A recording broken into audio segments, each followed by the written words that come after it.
I'm Müge from Newcastle, and Ciara is in France, connecting from nice sunny France, but obviously it's not as a sunny day as it is here in France today, so which is Today a it's surprise raining. for us. And I know some of you are in sunnier places, so thank you for sitting in front of your computers today with us. So today we will talk about multimodal synchronous online language teaching. And online language teaching is not a new practice. It's been around for a while, and it became more popular at the beginning of the 21st century, from 2000s onwards.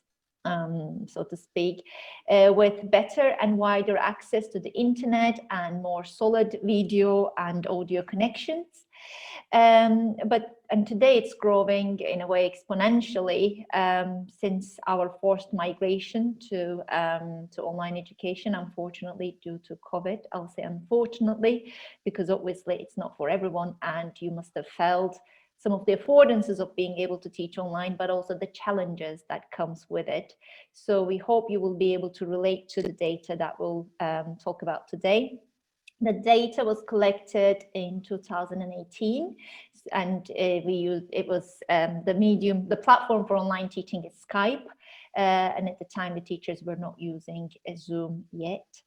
But it's quite clear to us that online teaching is going to stay with us in some form or shape in the coming years.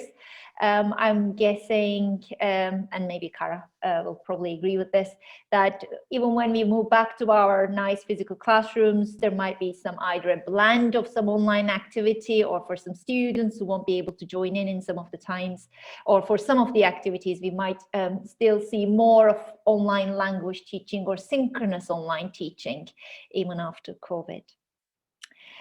So Ciara and I are interested in detailed analysis of recorded synchronous sessions, and we are interested in understanding the complexities better. But I understand today we have a wide range of audience, some practitioners and some researchers, and we hope you will be able to relate to some of the more detailed analysis that we will present today. So here is an outline of today's talk. We will start with a definition and introduction of introductions, and we will then move on to introducing our participants. We aim to cover 4 research questions. Ciara will introduce questions 1 and 2, and I will talk about questions 3 and 4. And we'll try to do our best to make these accessible to everyone. At the bottom of the screen, you see 2 papers. One was published in ALSIC last June, and the other one is in Press in Recall. These are the 2 articles that we base our presentation today on. So in this study, we follow Watson Todd's definition of instructions as a series of directives which aim to get the students to do something. So instructions provide procedural information as the teachers set up the tasks. They make them followable, and they also help students and the teachers achieve a pedagogical focus. So if you're familiar with a task-based language teaching and Breen's distinction between task as process and task as work plan, task as process involves an investigation of how language tasks are completed in interaction, whereas task as work plan focus on the task design. And in a similar way, in our work, we explore instruction giving as a process. So we're not interested in how the teachers plan and design their instructions, but we're more interested in how they actually deliver the instructions in interaction. So instructions are important in language teaching because the effectiveness of instructions determines the success of the activities that ensue. And instructions are also one of the key teaching competencies in online language teaching. Nicolas Guichon, 2009, describes synchronous online language learning as a semio-pedagogical activity, which requires the teacher's use of appropriate socio-affective, pedagogical, semiotic, and technological competencies to create and maintain optimal learning conditions in these environments. So socio-affective regulation is the ability of the teacher to establish and maintain relationships with the learners. Technological competencies are the abilities of the teacher to use different communication tools that are available in the environment and that are appropriate to the specific learning and teaching scenario. Pedagogical regulation involves skills such as giving feedback, but also, I quote, being able to give clear and concise instructions. So this is where instructions really come in with the semiopedagogic skills of the language teachers. But there are also semiotic competencies which show the teacher's ability to manage pedagogical instructions using adequate semiotic resources in order to optimize the learning potentials and maintain learners' attention. And again, semiotic competencies are highly relevant in the work we do because teachers need to communicate through a wide range of modalities, including the spoken language, print, posture, gesture, head movements and gaze, and proxemics, so how close you are to the screen or how away you are from it. And again, Nicolas Guichon and Rick Kern have defined these as critical semiotic awareness of the teachers. And working with Nicolas, Ciara have also defined critical semiotic awareness as, I quote, a high level of consciousness regarding all the information they're conveying when they interact with their learners. So the teachers really need to have a critical awareness of how much of the semiotic resources they are able to use and how well they're using these resources to communicate what they want to say. In terms of the literature that we base our work on, our inspiration started with Numa Marquis' work on instruction giving fragments that he identified in face-to-face classrooms. He identified 6 fragments, how the learners will be working, what resources they will need, what tasks they have to accomplish, how they will accomplish the task, how much time they have to accomplish the tasks, and why they should do something. But then since then, we've also been reading Olcay's work with Duygu Somuncu, in which they've looked at classroom teaching and how English language teacher trainees orient to their learners a non-understanding of the instructions, and how they then use the physical and digital artifacts within the classroom, like the blackboard or the slides, and how they then address these misunderstandings. They also show how they refer to different parts of the artifacts of the blackboard, for example, or the slides using deictic gestures and here and there, and how they exemplify a candidate response, demonstrating one possible way into task accomplishment, which we will see how an online teacher does the same thing in the online synchronous platform in our data. In online settings, however, we have very few studies that look at instruction giving. Tatiana Cordenu and Christel Komchelik in 2012 reported how online teachers pre-prepare their instructions. So that's instruction giving as product, so that how they planned the instructions and how they then copied and pasted the instructions in text chat to launch the activities very quickly. Marco Capellini and Crystal Combe also looked at instruction giving in a comparative fashion, looking at asynchronous and synchronous activities and how instructions are delivered in these 2 different settings. And they show how online language teachers need to shift focus from pedagogy to technical instruction, actually, to demonstrate to the learners how they can access task resources, which is something that rarely happens in the physical classroom. You just hand out the papers and you don't tell the students how they're supposed to look at the paper or where they're supposed to find it. So it's much more straightforward. However, neither of these 2 studies that were conducted in online teaching settings carried out multimodal microanalysis, the kind of analysis that we are interested in. Our work in trainee teachers instruction giving practices in 2017 still remains to be one of the sole examples of a detailed multimodal analysis of teachers' instruction giving. So in that study, we looked at French online trainee teachers' ways of giving instructions via synchronous multimodal language teaching. We looked at a rehearsal role-playing task, and we showed how trainee teachers capitalized on non-linguistic semiotic resources such as word stress, gaze, gestures, and proximity to the webcam, and of course text chat, in order to mark different instruction giving stages, allocate the roles, and introduce key vocabulary. So since then, after that study, we realized we are interested in instruction giving, and it is an important part of the semi-pedagogic activity. And we want to study how experienced online language teachers give instructions so that we can understand what they already do.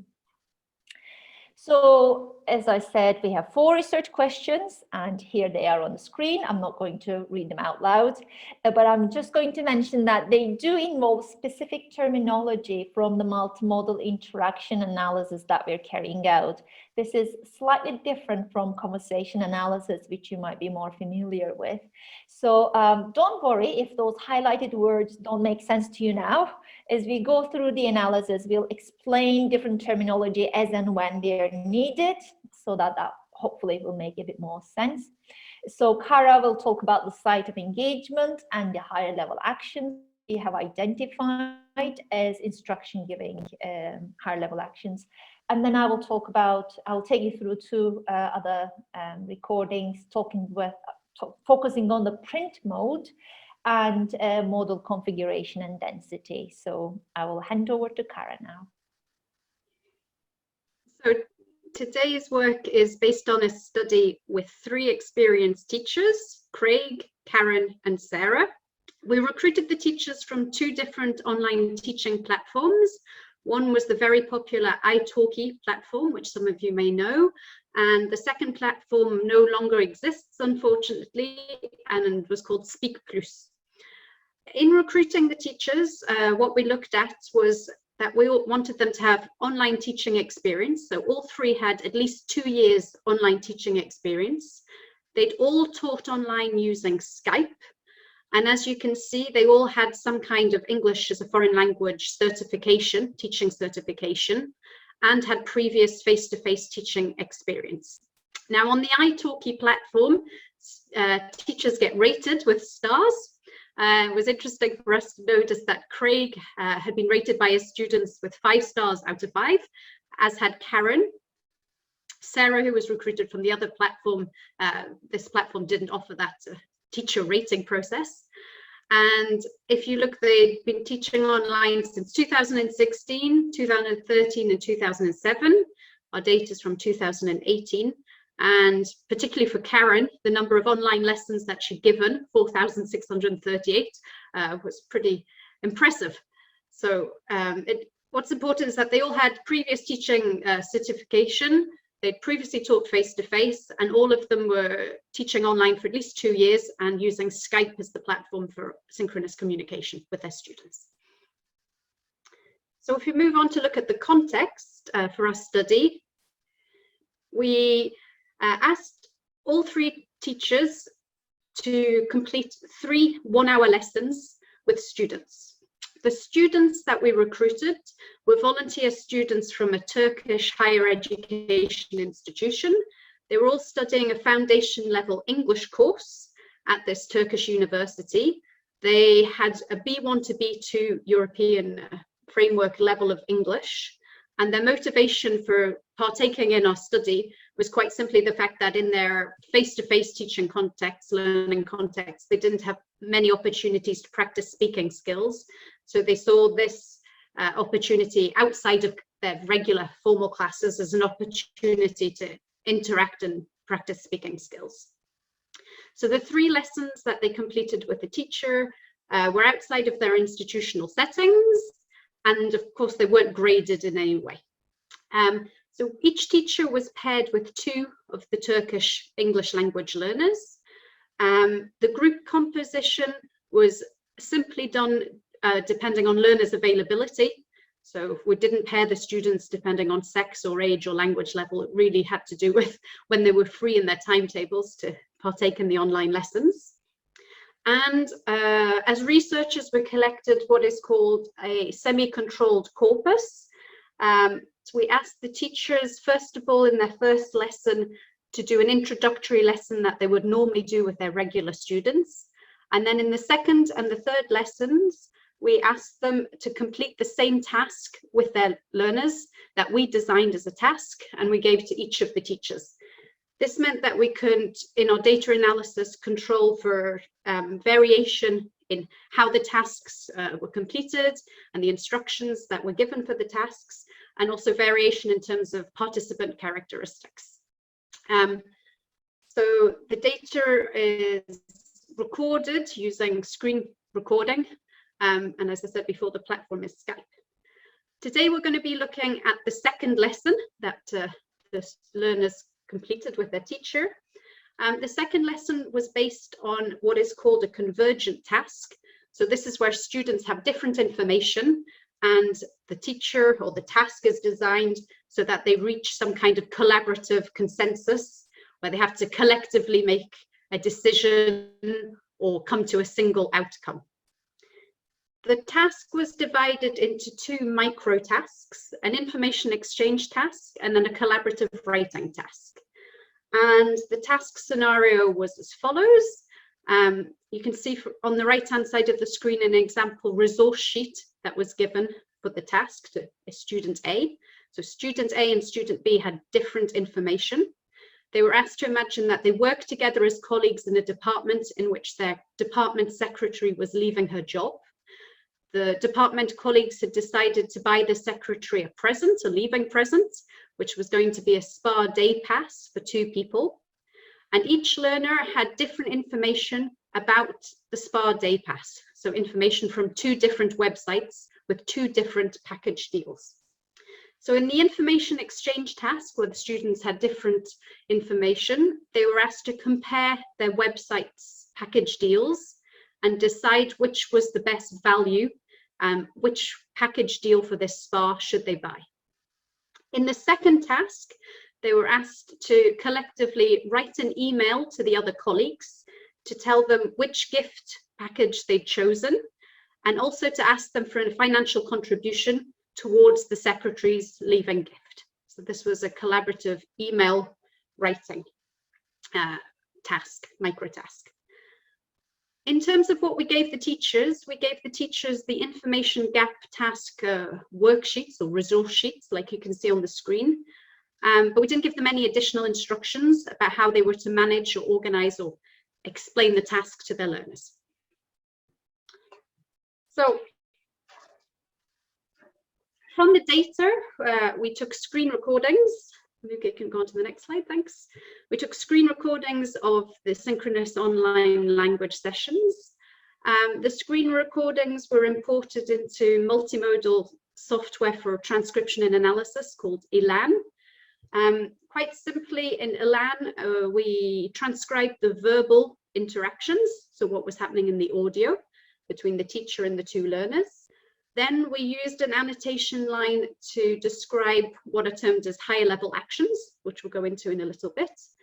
And then we used the annotation lines to annotate all of the lower level actions. So all of the gestures, all of the changes in facial expressions, smiles, raised eyebrows, posture shifts in terms of proximity, moving away or moving towards the webcam, gaze shifts when the different participants would change where they were looking at on the screen, and different gestures that they were using during their interactions.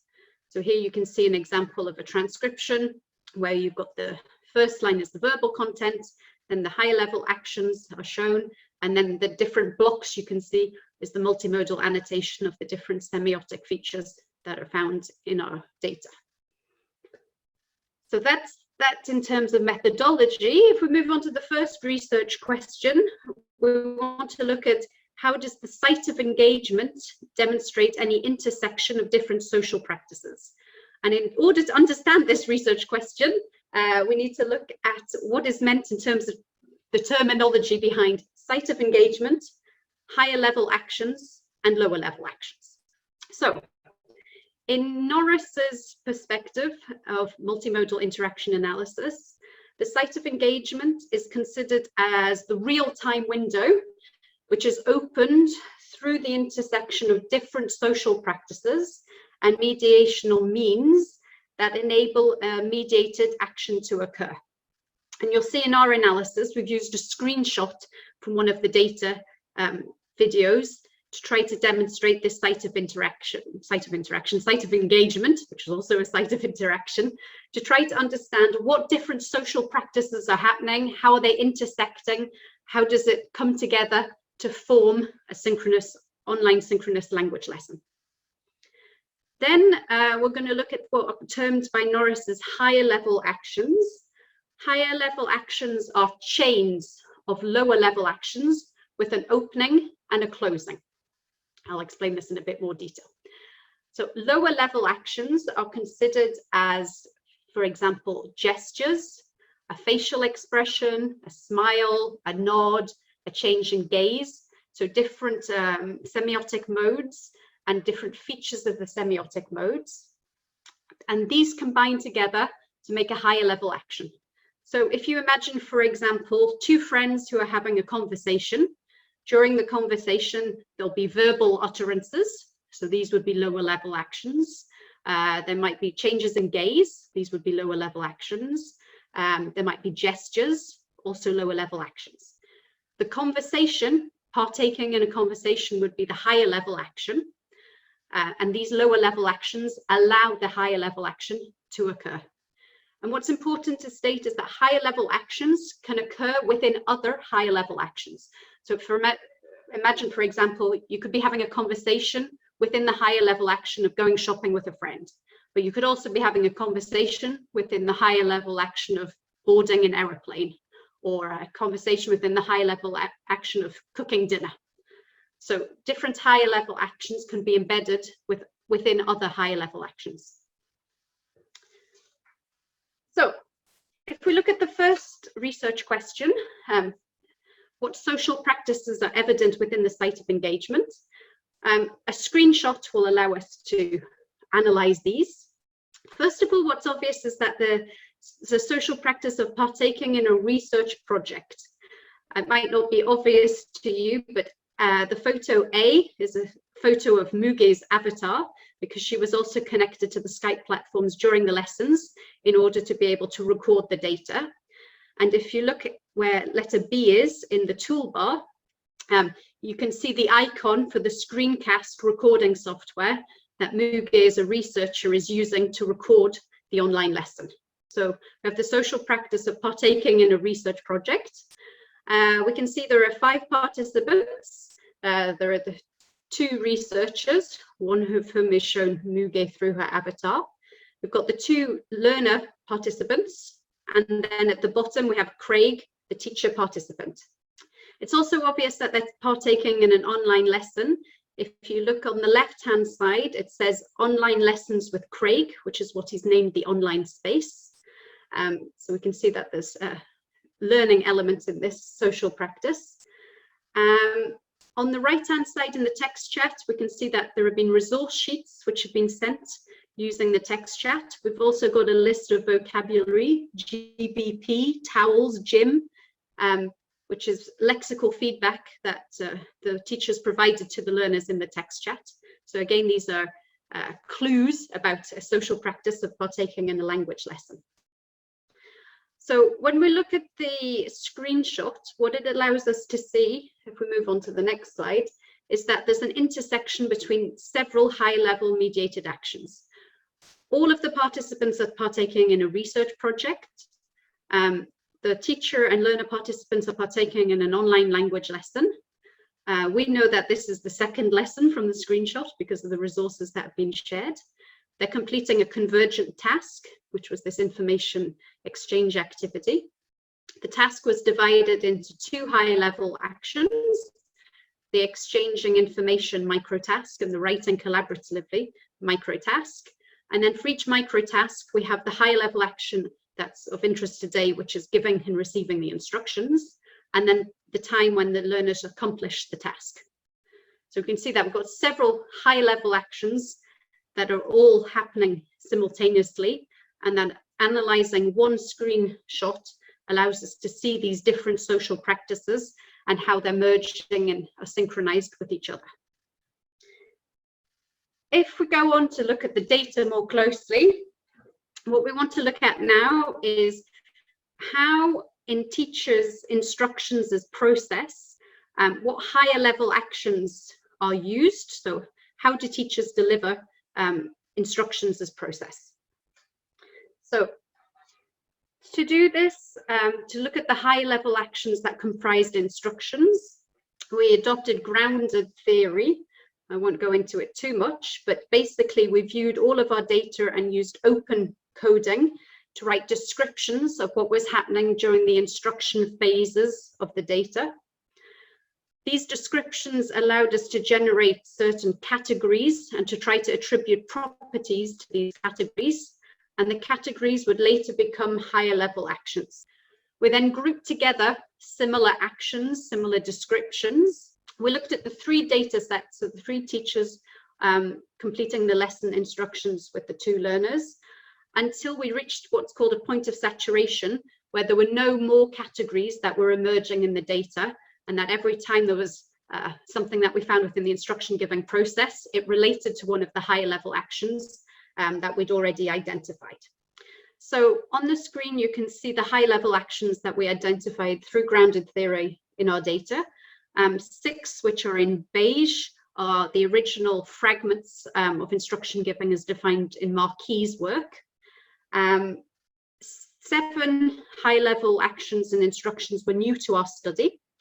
Of particular interest for the online teaching context is probably the managing resources higher level action, which was comprised of other higher level actions, which included sending the students the resource, allocating it to a specific student, the students receiving the resource, opening it, for example, describing the contents of the resource, and reading the resource.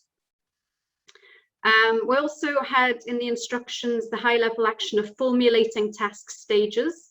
We found that not only did the teachers announce what would be happening in the next task stages, but they also had the practice of summarizing what had previously been done.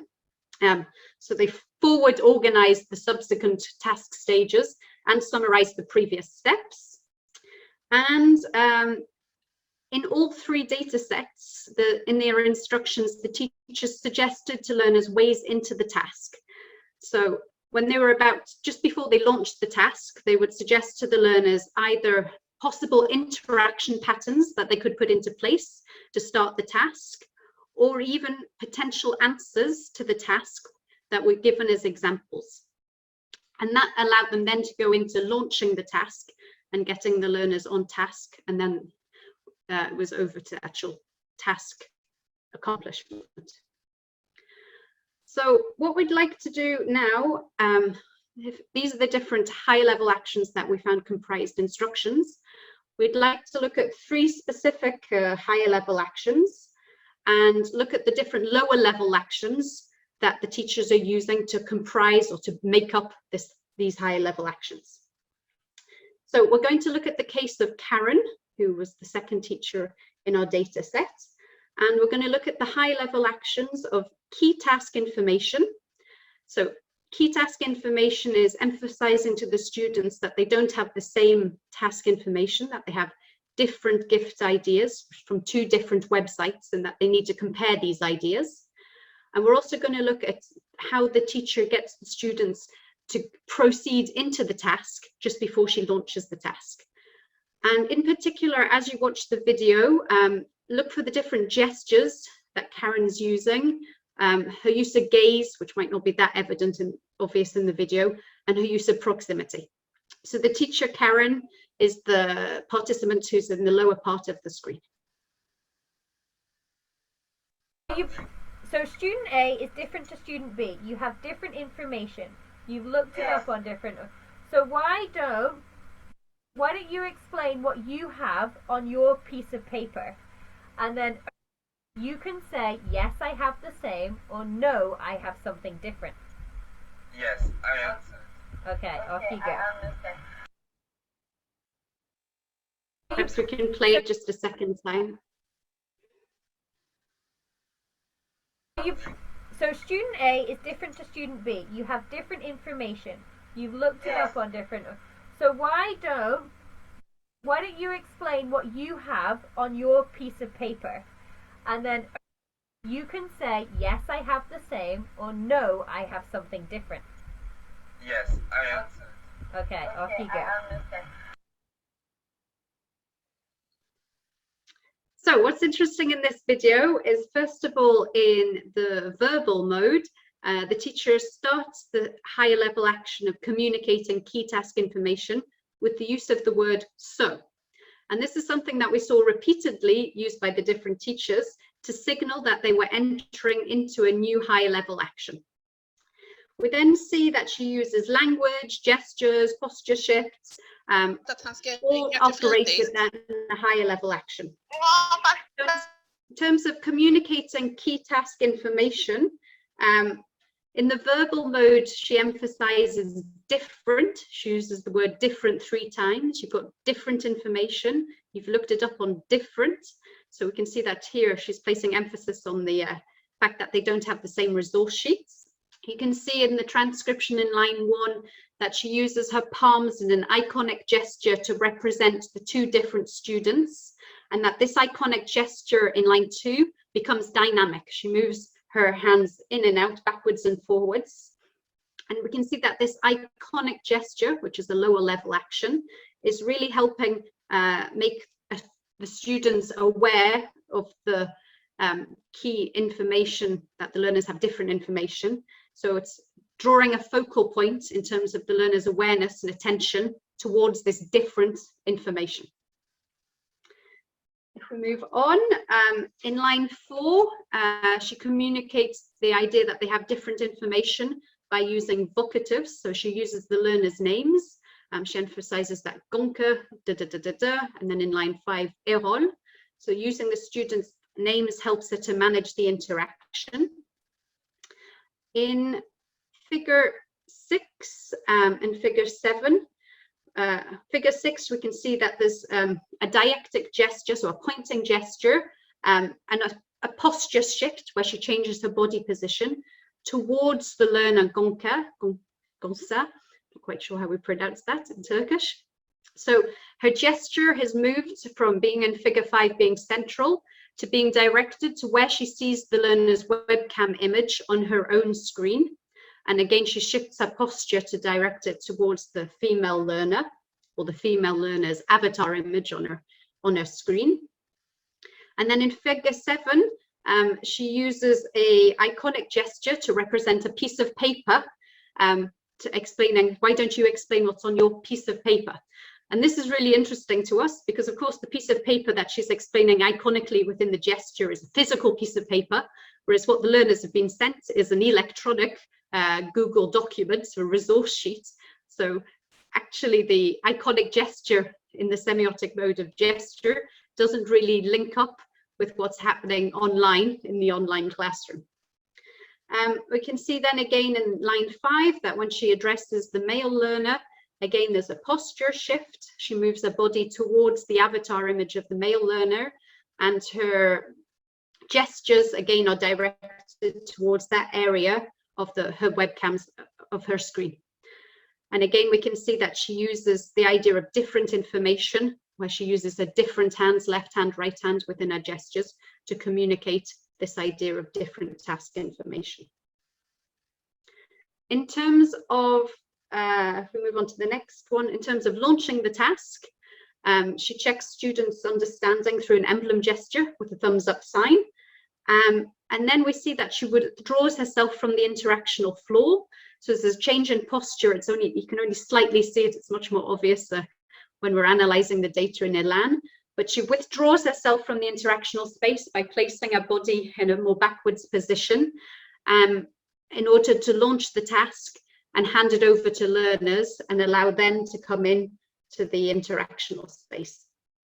So we see that in terms of communicating key task information, the idea that the information is different, suggesting ways into the task and launching the task, that the lower level actions of gaze, posture shifts, all play an important role to allow the teacher to give these task instructions as process.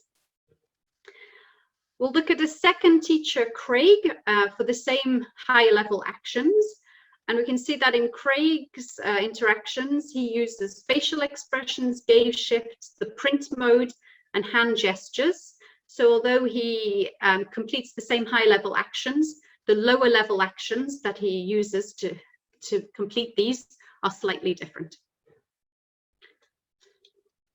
So at the top of the page, we can see here, Anne Watson, your department secretary, is changing jobs. My goodness. Yeah. You and your colleagues have decided to join together to buy her a leaving gift because you're good colleagues. Yeah. You're all good friends. Yeah. You wish to buy Anne a spa day pass for 2 people. Okay. But both of you, you've been looking for a spa day pass and you've found 2 similar but slightly different ones. So you found yours on the hotel website and you found yours from, I don't know, Amazon, maybe. Yeah. Do you use Amazon in Turkey? Sometimes. I'm sorry, I love Amazon. That's good. Amazon is the fastest way for me to lose my money, buying things I don't need. Yeah. So what basically you're going to do here, you want to buy your friend a gift, but you've both found different gifts. Yeah, they're very similar, but they're different. So what I'd like you to do is talk to each other now and decide if your gift is best or if your gift is best. How are we going to do that? How are we going to compare these 2 things? Well, a good way to start would be one of you can tell the other about the gift that you've discovered. Yeah.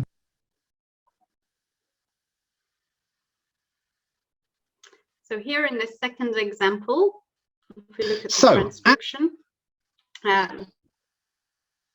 we can see that first of all, the teacher proceeds by reading the resource. So they've got a shared interactional space of a Google document, and we can see that he directs the student's attention towards the top of the page and reads the instructions from one of the resource sheets. He then moves into a second high level action of identifying the task rationale. Because you're good colleagues, this is why you're doing this task.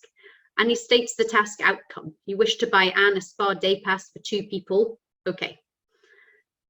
In terms of key task information, which is what we looked at with Karen, you can see that, again, Craig uses the learner's names, so Ida and Didem, so he uses vocatives, uses the learner's names. He uses a lot of facial expressions, including raised eyebrows, to place particular emphasis on different words. So here we can see is the facial expression when he says looking for a spa day pass.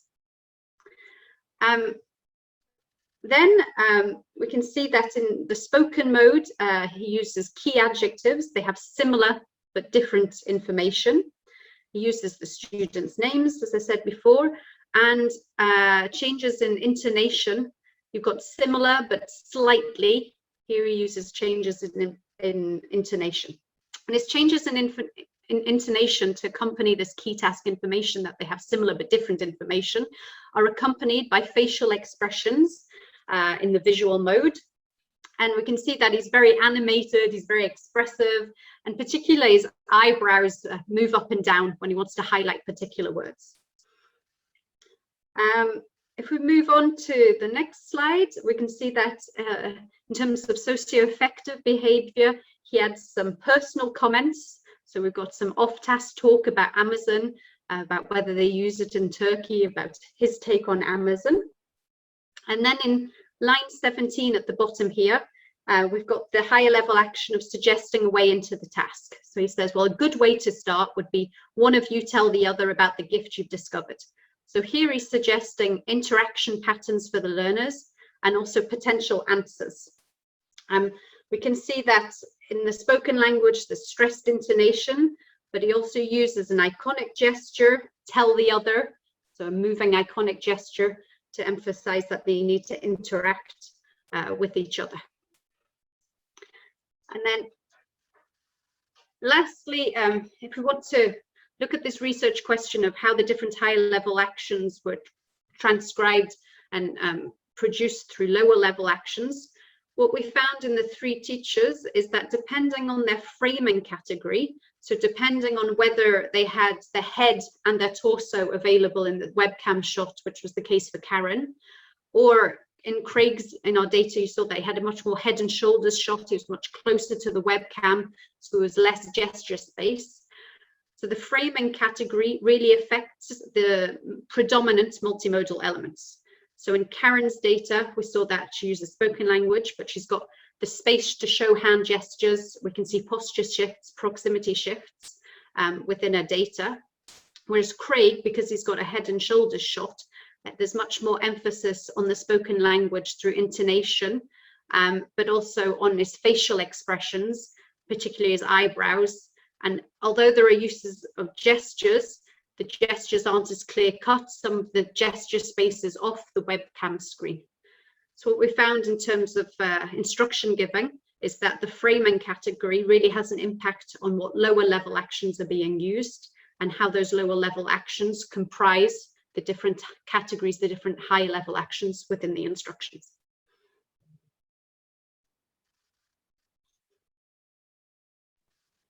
Okay, I'll take over then, Ciara, if that's okay.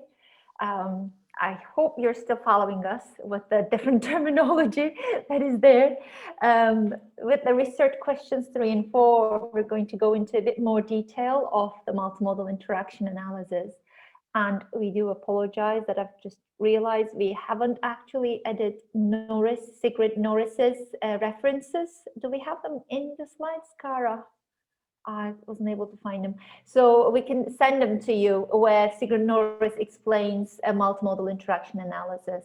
Ciara might be typing them to you on chat. Thank you very much. So for research questions 3 and 4, we're going to look at the print mode, one of the lower level actions defined by Sigrid Norris.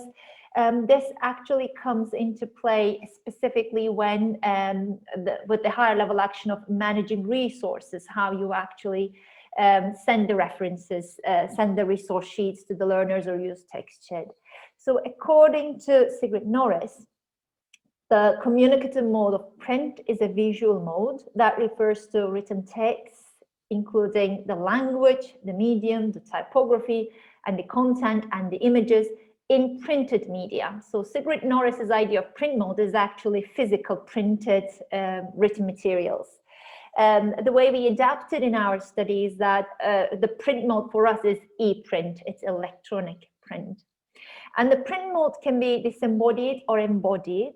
To give an example, when people employ the print mode to express their thoughts and feelings, or when they're creating a print, for example, writing a shopping list to take with them when they're going to the shops, they perform higher level actions and the print mode becomes embodied. So when you're actually producing the printed material, the print mode, the social actors are embodying the mode. However, when they're engaging with existing printed media, for example, when they're reading out the shopping list, when they're at the shops that they had written before, then the print is employed as a disembodied mode. And the higher level actions performed by social actors at an earlier time, for example, the act of writing down the shopping list, the contents of the shopping list, is frozen within the print mode. So when you look at the shopping list, one of the frozen actions is that the author had written them down. So the higher level action of writing the shopping list is actually visible in the frozen action in the print mode. Another example Norris gives is when, for example, on your desk you have images of your family. So that photograph that you have with your family has, if it's a photograph you had taken in the park with your family, has the higher level actions of you spending time with your family and your identity as a family member embedded frozen within the photograph, within the print mode. So kind of looking at not only what the social actors display and do, not only their higher level actions that take place in interaction, but the frozen actions allow us to look at the higher level actions that had taken place at another point in time and space. So that's slightly more complicated, I guess, but as we look at the data, we're going to look at how the instructions become frozen in some of the print media, the print mode that we look at. So hopefully that's going to make a bit more sense. So in online teaching, we observe the electronic print mode when digital resources are used, as we said, under the higher level option of managing resources, when the teachers send the resource, allocate the resource, receive the resource, open the resource, reading out the resource. So there is a lot of looking at digital written printed materials that can take place in online teaching. And these can take place in the form of Word documents, presentation slides, collaborative writing platforms such as Google Docs or Padlet resources that you might be using in your teaching, or whiteboard platforms, or just the text chat that an alternative communication can be going on there. So previous literature on the use of print mode in online teaching largely focuses on how teachers use text chat. And you might find literature from Regina Hampel and Ursula Stickler, but also Satar Wigham and Terry Chenier, looking at how text chat was used in language teaching, where you would see that most of the time teachers use the text chat to provide feedback without interrupting the interaction, or encourage learners who are unwilling to speak to contribute to the lesson on the text chat, or check and confirm vocabulary, which has been kind of shown quite a lot in previous literature.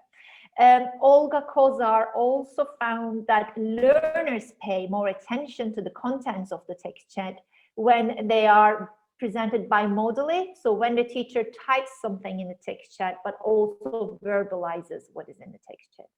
And in our data, we observed a specific new set of higher level actions of instruction giving, as you see on the screen.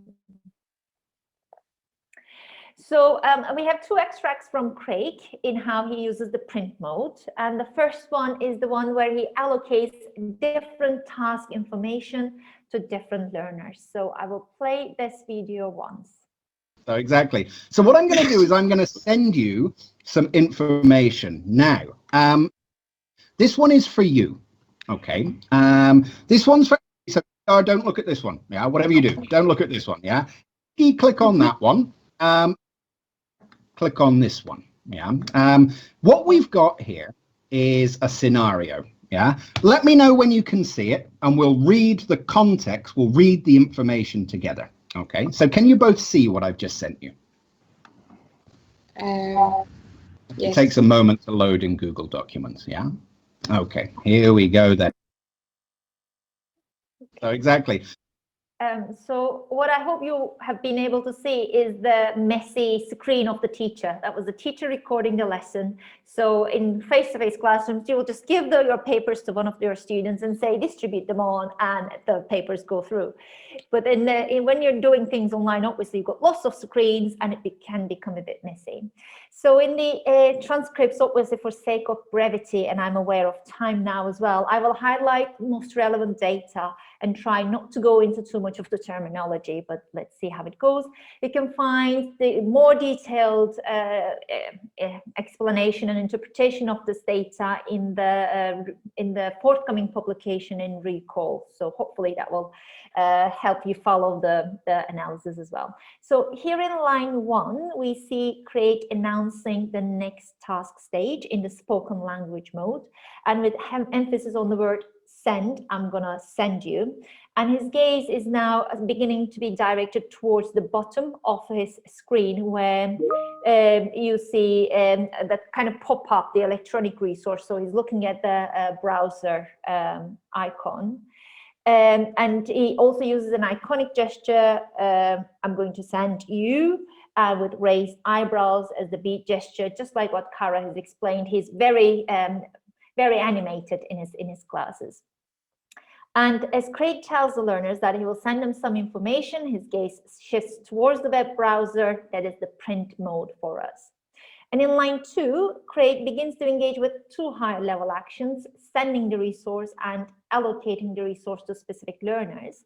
To allocate the resource, he uses the learner's name in this language mode, spoken language mode. And in line 3, as he embarks on sending the resource, his focal point of attention, illustrated by his downward gaze, is turned to an electronic resource in the print mode, which is an online document now displayed on his web browser, and which includes the task information for student A, Edda.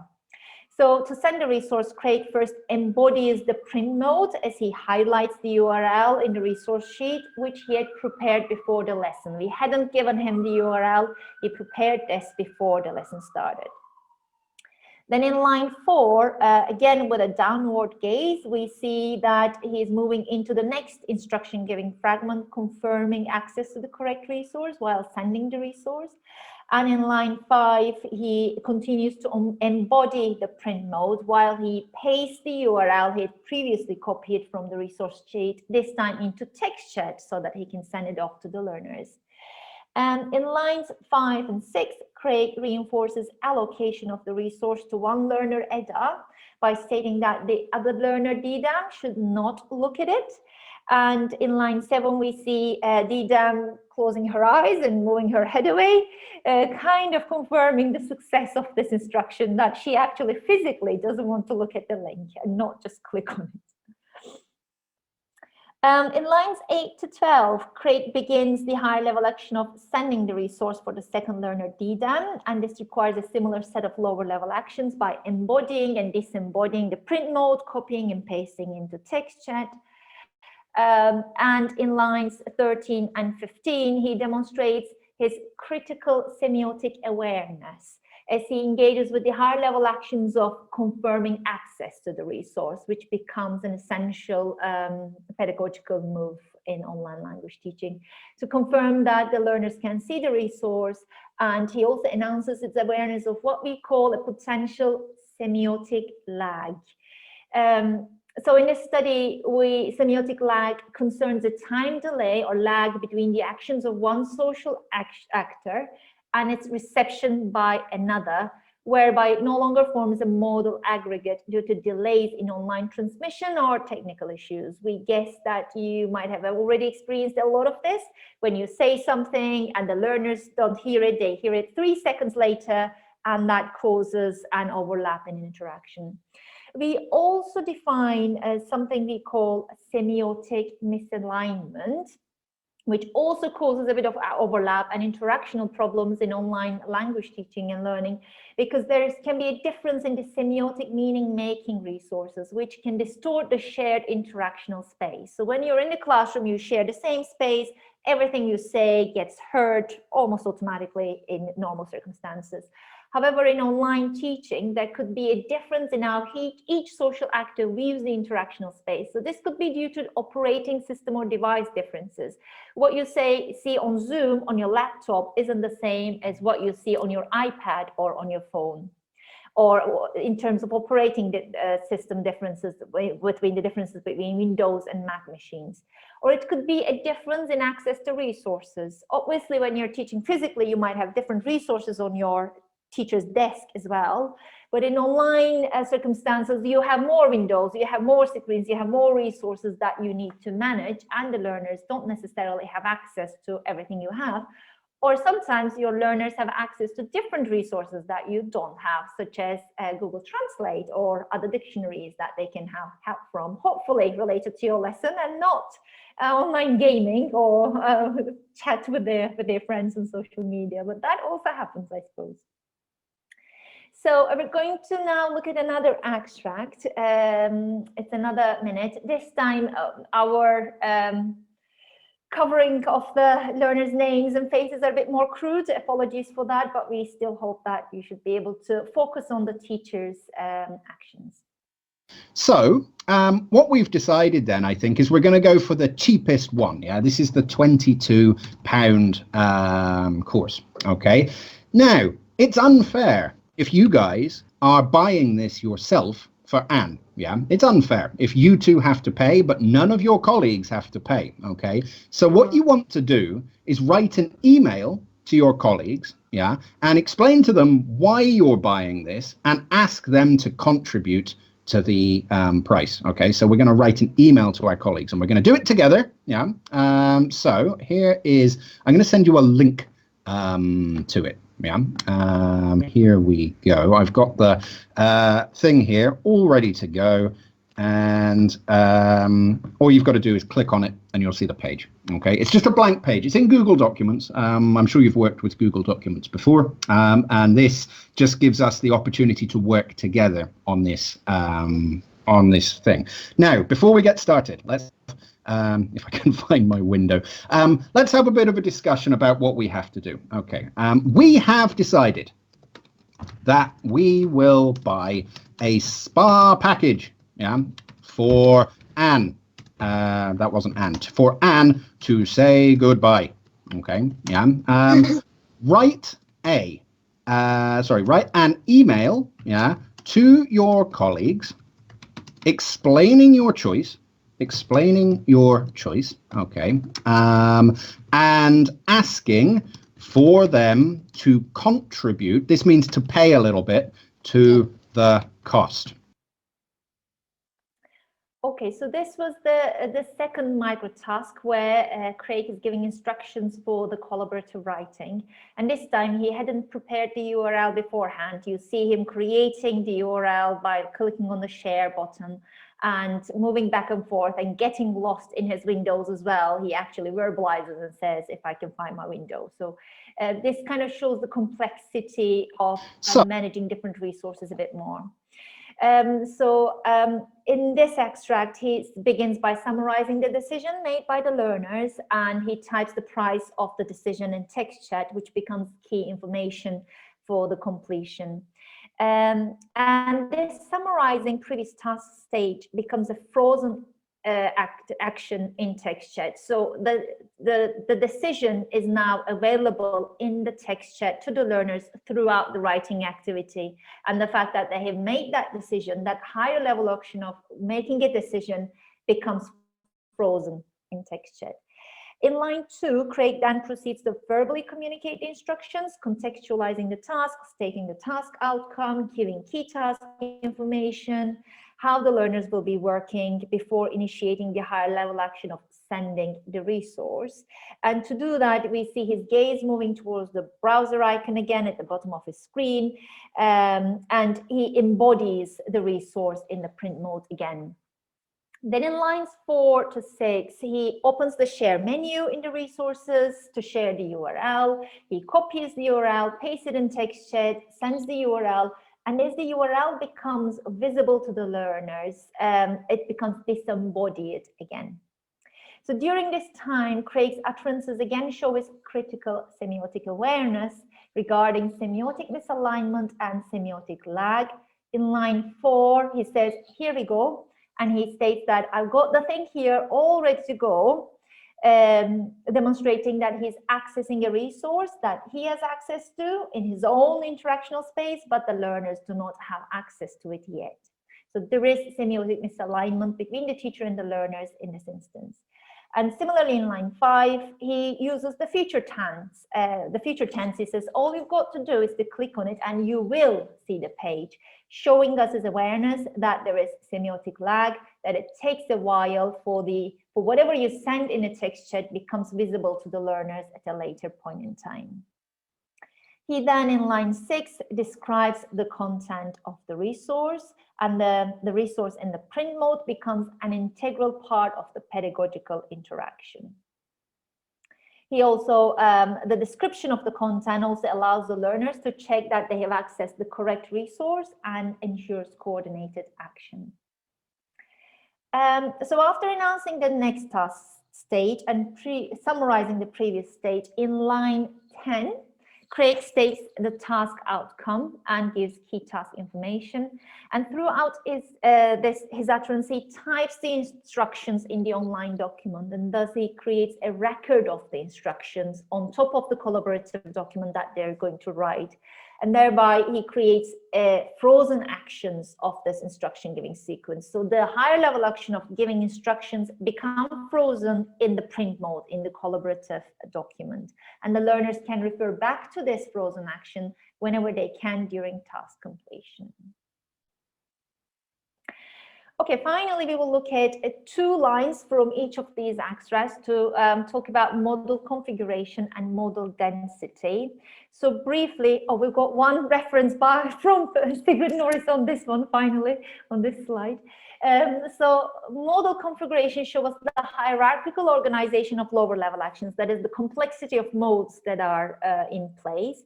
And modal density is measured through intensity or complexity. When a mode is absolutely necessary, then it has high modal intensity. And when modes are inextricably linked together to make meaning, then they have high complexity. And modal density is relevant in our analysis because when the high level action has high modal intensity, that is when it is absolutely necessary, the social actor within this method is assumed to have focused upon that action. So the actions are foregrounded in his attention and awareness. So let's see how certain instruction giving higher level actions are configured multimodally by Craig and how they become foregrounded in his attention awareness. So first, if you look at the first line from the first extract for research question 3, here the higher level action of announcing next task stage is foregrounded in his attention through modal complexity. So we observe highest modal complexity in this screenshot, in this bit here, when he says, "I'm gonna send you." And he produces the word send for this instruction giving higher level action with word stress. And it is accompanied by the modal aggregate. This is a modal aggregate here of 4 different modes, where he uses an iconic gesture. His gaze shifts upwards towards the learners to look at the screen rather than the browser icon on a screen. He shifts his posture towards the learners, getting closer to them, and he raises his eyebrows again for intonation, all of which would impact the higher level action if they were discontinued. The other lower level actions he uses, object handling and print, are not necessarily with high intensity. They are low intensity because if he wasn't looking at the icon browser, and the print is not, the print mode, whatever is in the web browser isn't shared with the learners yet. So if he hadn't done those actions at this point, the higher level action of announcing next task stage would not be affected. So this line is quite complex with lots of modes going on, with lots of actions he needs to look at. Whereas in the second extract, when he's actually typing the instructions, we only see 2 modes. So this is modally less complex. We see the print mode and we see the spoken language.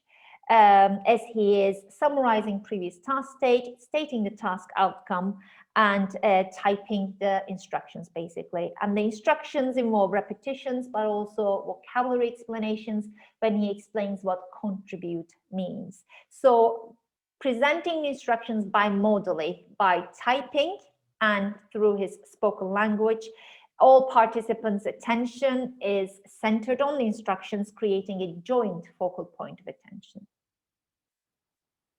Okay, to conclude, thank you so much for being with us until the end. 2 more slides. One of them more on the future research directions, and the final slide a bit more on the tips for language teachers. So we did observe that instruction giving is an essential skill for language teachers.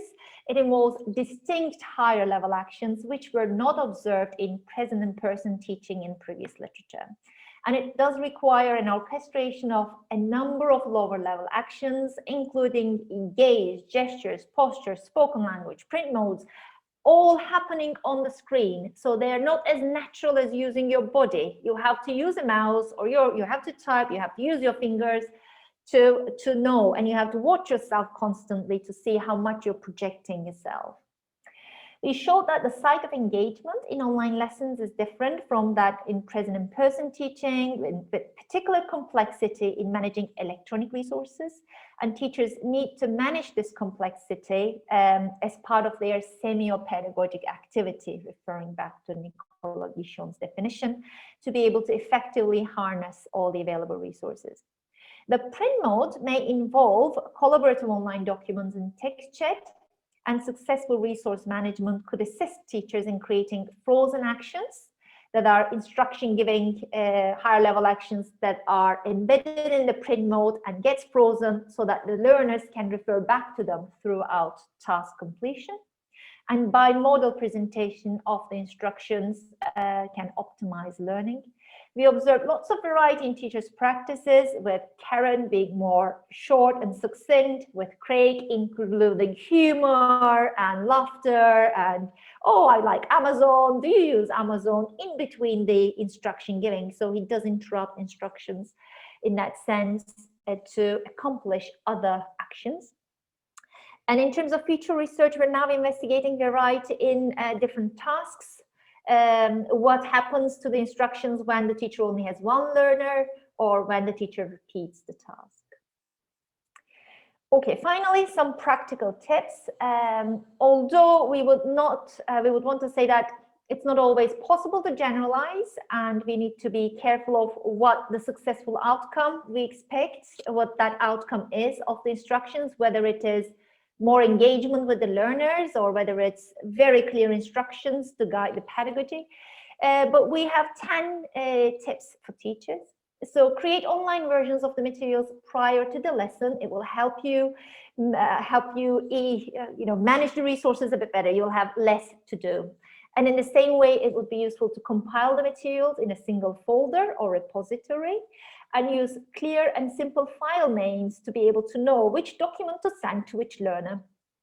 We would also recommend that you set up ways of how electronic resources in the print mode will be used at the onset of the lessons. You can tell them whether you have resource sheets, whether you'll be using text chat, you'll be sending URLs, or whether the learners would go into collaborative writing spaces, all of which could be quite confusing for the learners.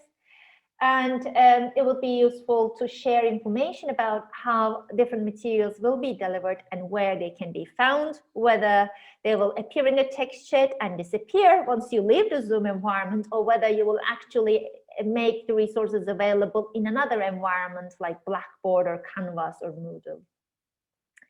It would be advisable to prepare a list of the URLs ready to be shared with the learners before the lesson, rather than trying to create the URLs during the lesson. You could check your learners' access to the materials before giving the instructions, considering the fact that there could be semiotic lag, semiotic misalignment, or other technical issues where the learners may not be able to access. In our data, actually, we only saw one representation of a user on Google Docs, so maybe one of the learners never actually accessed that resource, so that's something we don't really know. It would be also good to guide the learners in the use of the electronic resources and ask them to share their screens where relevant. You could send the resources ahead of time for the learners to study, which is actually employed by Ciara, the third teacher. She never engaged with sending the resources during the lesson. She just emailed the resources to the learners for them to look at it before the lesson. And remember that semiotic misalignment and semiotic lag can distort the shared interactional space. I guess that's all. Here are the 2 references for you to find the rest of the content of this presentation. Thank you very much.